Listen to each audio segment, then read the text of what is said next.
The Wall Street Journal faced backlash Wednesday for publishing a letter to the editor from former President Donald Trump filled with demonstrably false claims about the 2020 election.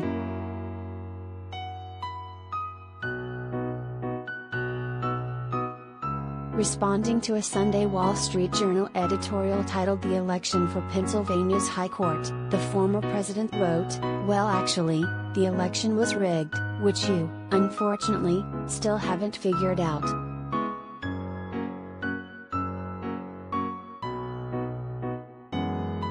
He then provided a bulleted list of examples of voter fraud in Pennsylvania to support his claims, relying repeatedly on data from Audit the Vote PA, an organization that has no real experience in assessing elections and has promoted unsubstantiated claims of fraud.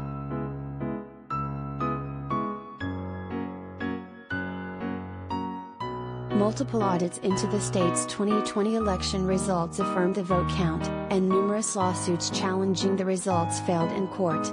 There is no evidence of widespread fraud in Pennsylvania or any other state's election.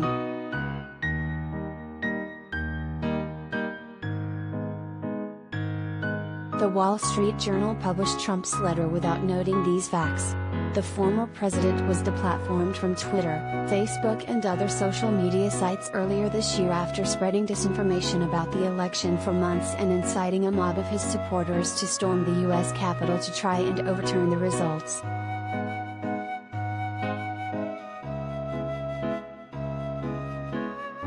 Since then, Trump has resorted to campaign-style rallies and tweet-like statements released through his spokesperson to spread his lies.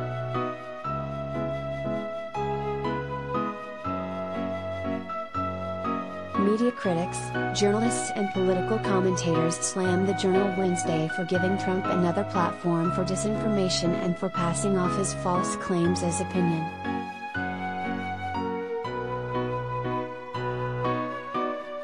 Trump couldn't post this on Facebook, but the editors at the Wall Street Journal collectively decided to put it on their platform. Think about that. And they think they can distance themselves from it by doing it as an LTE.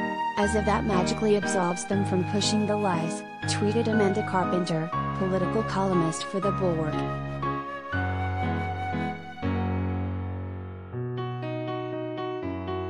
Jordan Fisher, an investigative reporter for Washington, D.C., Channel VUSA 9, called it a new low for the Journal's opinion section.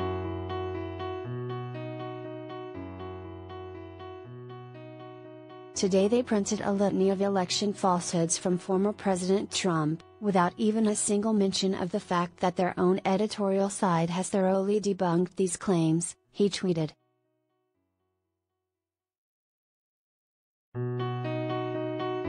Washington Post's national correspondent Philip Bump made 14 observations about the letter's veracity and observed that the Journal would have been better served had it explained why it chose to run the letter without contextualizing it, since that might have at least offered some clarity on the otherwise inexplicable decision. He noted that the paper had so far declined to comment on its rationale.